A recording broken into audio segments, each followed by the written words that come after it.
오늘 말씀은 에베소서 4장 3절로 7절까지 봉독하겠습니다. 에베소서 4장 3절로 7절까지 제가 봉독합니다. 평안에 매는 줄로 성령이 하나 되게 하신 것을 힘써 지키라.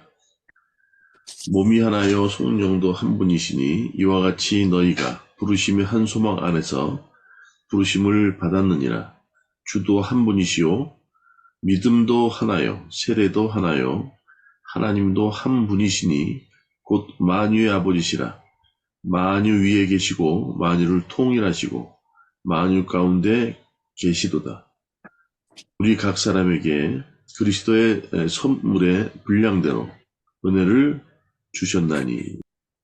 예, 우리가 이 땅의 교회고 또 이 땅의 희망이라고 얘기합니다.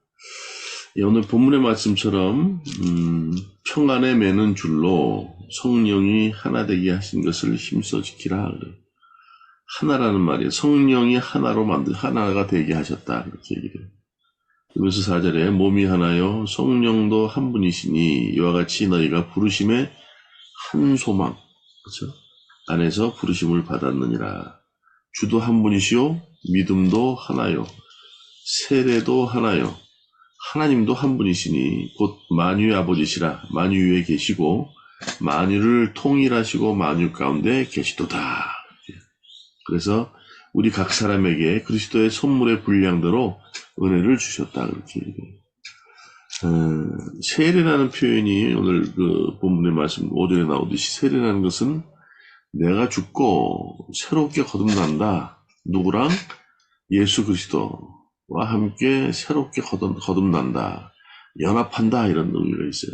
그래서 하나 된다라는 얘기는 연합한다. 이런 의미가 되겠죠. 우리같이 하나님이 만드신 피조물이 어떻게 연합될 수 있습니까? 그러나 우리는 잘 생각해 보세요. 세상을 만드시고 진흙을 가지고 진흙으로 아담을 만드셨어요. 그리고 그 진흙으로 만들어진 아담 위에 그렇죠? 생기를 부어 놓으셨어요. 그래서 생명이 되었다. 그래서 우리는요 하나님의 형상대로 지어진 영적인 존재예요. 그런데 어떻게 해요? 죄가 들어옴으로 인해서 창세기 6장에서 말씀하듯이 죄로 인해서 그 영적인 존재가 생명이 육체되었다 이렇게 얘기해요. 다시 말하면 하나님과의 관계가 깨어졌다, 끊어졌다, 단절됐다, 분리됐다 이런 의미를 얘기하죠. 그래서 우리는 예수 그리스도의 십자가에 죽으신 사건, 그렇죠? 그분의 피로, 그분의 그렇죠? 그 공로로 인해서 우리가 물로 세례를 받고 그 단절된 하나님의 관계가 그렇죠? 예수 그리스도의 피의 그 보혈로 나는 죽고 새롭게 예수님과 연합하는 삶을 살게 되는 것이다. 이게 세례의 의미고 연합된다는 의미예요. 로마서 6장 10절 11절에 그렇게 얘기하죠. 예수 그리스도 그가 죽으심은 죄에 대하여 단번에 죽으셨다는 거예요. 그가 살아계심은 하나님에 대하여 살아계시다. 그렇죠? 죄에 대해서 그분은 단번에 죽었지만 또 그는 하나님이 살리셨잖아요. 그 살아계심은 하나님께 대해 살아계시다. 그렇게. 늘 영적인 관계를 맺고 있다는 거예요. 영적인 존재는 다른 게 아니에요. 하나님과 교통하는 밀접한 관계라는 거예요. 어제도 말씀드렸지만 죄는 분리한다는 거예요. 그렇죠? 하나님과의 관계를 그렇죠? 그걸 늘 분리하게 하는 역할을 하는 것이 죄인데 그렇죠? 영적인 존재 연합이라는 건 결국 영적인 존재는 늘 하나님과 교통하는 밀접한 관계에 있는 상태를 얘기하죠. 영적인 존재라는 거예요. 그래서 11절에 6장 로마서 6장 11절에 너희도 너희 자신을 죄에 대하여는 죽은 자다. 그렇죠? 세례받는 동시에 순간에 우리는 죄에 대해서 다 죽었어요. 그리고 예수 그리스도 안에서 하나님께 대하여 살아있는 자가 됐다 그래요. 영적인 존재라는 거예요. 우리는 과연 영적인 존재로 살아가고 계십니까? 우리가 그렇게 살아야 될 이유는 로마서 6장 17절에서 20절에 그렇게 얘기해요. 과거에 우리는 죄를 지을 수밖에 없는 존재였다는 거예요. 아니요. 다른 방법이 없었어요. 죄와 버타며 살 수밖에 없는 존재였지만 이제는 어떻게 해요? 그렇지 않다는 거예요. 율법이 나타났고, 그렇죠? 우리에게는 이제는 죄를 선택하지 않을 수 있는 그런 분명한 이유가 또 그러한 조건이 되었다는 거지. 과거는 어쩔 수 없어요. 죄밖에 지을 수밖에 없는 존재였지만, 그렇죠? 이제는 죄를 선택하고 안 하고 할 수 있는 자유가 우리에게 있다는 거예요. 자유가. 그렇죠? 우리는 이제 죄를 짓지 않습니다. 선택하지 않습니다. 왜요? 의와 거룩과 영광을 알기 때문에. 예. 그게 하나님과 교통하는 관계예요. 밀접한 관계를 유지하는 영적인 존재가 살아가는 방법이에요. 늘 하나님과 분리되고 죄로 인해서 분리되면 나는 내가 하겠다는 거예요. 그렇죠? 율법은 뭡니까? 내가 하겠다는 거 아니에요? 그런데 그게 됩니까? 안 되죠. 혼자 스스로 하겠다는 거예요. 내가 책임지겠다는 거예요. 너희들이 율법 가지고 잣대로 잡고 들이미니 너희들이 율법을 운운하니까 그렇다면 처음부터 끝까지 율법을 다 지켜야 된다 하는데 율법을 쉽게 지킬 수 있어요? 못합니다. 그렇죠? 우리는 할 수 없습니다. 어저께도 말씀드렸듯이. 나는 내가 부족하고 아무것도 아니라는 것을 압니다. 인정합니다. 겸손이라고 그랬잖아요. 주님께 내어 맡기는 거죠. 그럴 때 그 문제는, 그 사안은 하나님께서 책임져 주세요.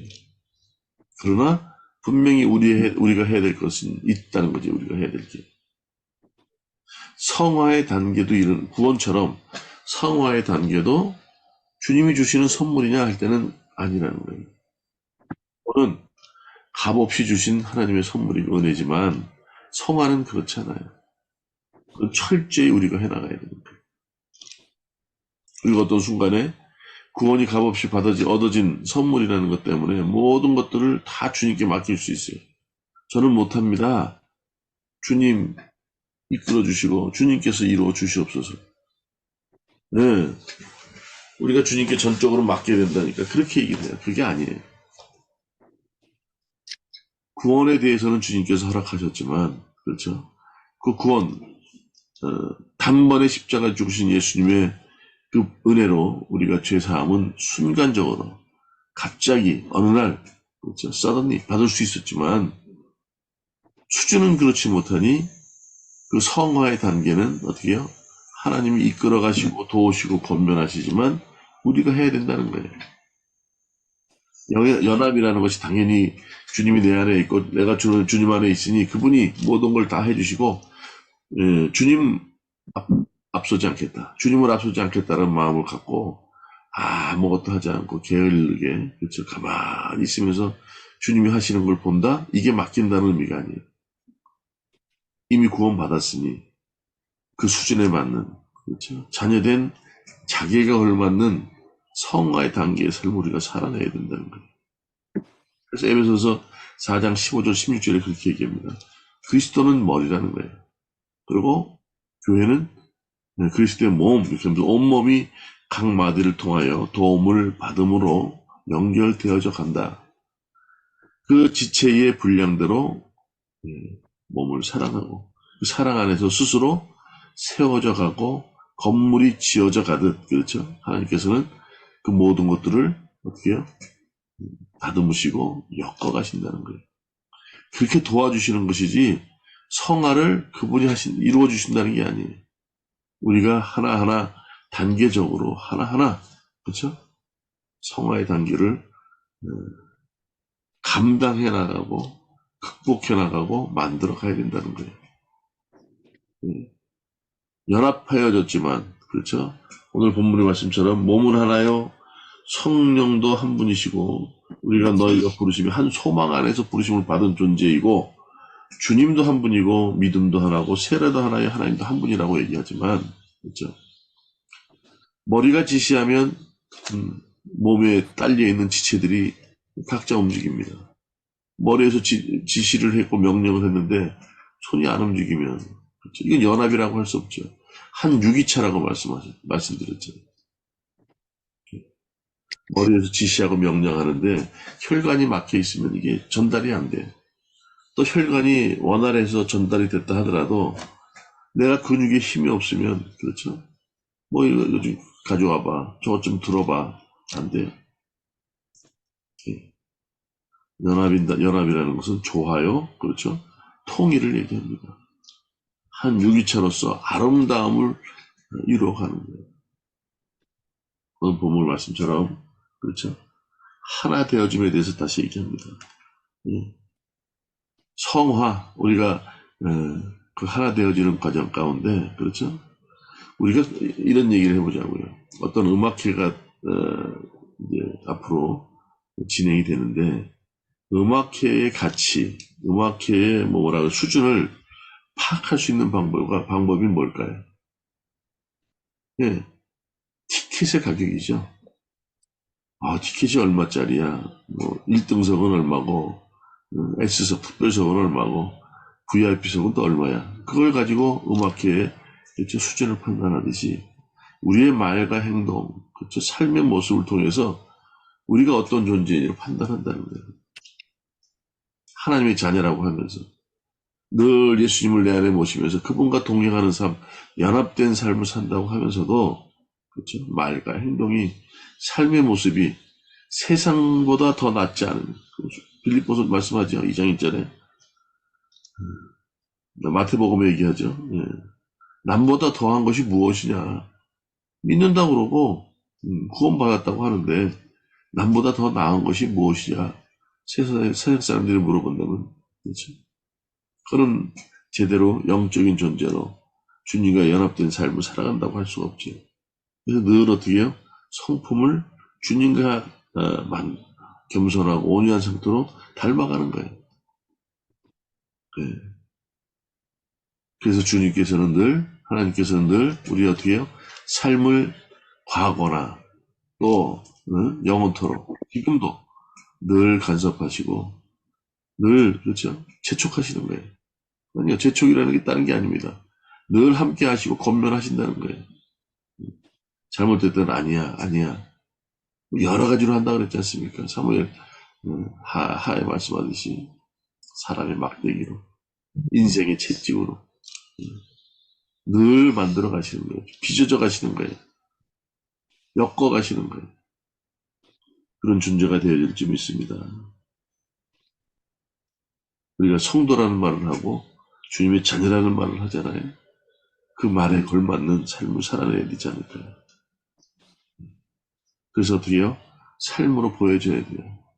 빌립보서 아까 말씀드렸듯이 나보다 남을 낮게 여기라는 거예요. 낮다는 게 받침이 지읒이 아니에요. 시옷. 다시 말하면 높이 여기라는 거예요. 위로 여기라는 거예요. 늘 그렇죠? 상대방을 배려하고 손해를 보는 게 믿는 사람들의 어떤 루틴일지도 몰라요. 조용히 온유하고 겸손하게 오늘 영적인 존재로 주님과 연합됐다. 나의 행동, 삶의 모든 것들 그렇게 말씀하죠. 로마서 14장 1절 8절에 살아도 죽어도 어떻게 해요? 나는 주의 것이요. 그렇죠? 주의 뜻대로 살아간다는 거예요. 죽거나. 우리는 이미 예수 그리스도가 십자가 못 박힐 때 죽은 존재입니다.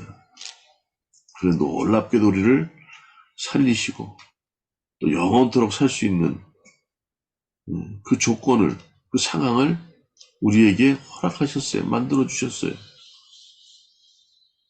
그 걸맞는 삶을 살기 위해서. 그렇죠? 걸맞는 그렇죠. 삶의 수준이 되기 위해서 우리는 오늘도 주님의 뜻 안에서 육체가 아닌 그렇죠? 생명으로 지어진 영적인 존재로 살아가야 될 줄 믿습니다. 보여지는 것이 전부가 아닙니다. 그렇죠? 오늘도 주님 안에서 복된 삶을 살아가는 또 주님과 하나 되는 연합된 삶을 살아가는 저와 여러분 되시기를 주님의 이름으로 축원합니다.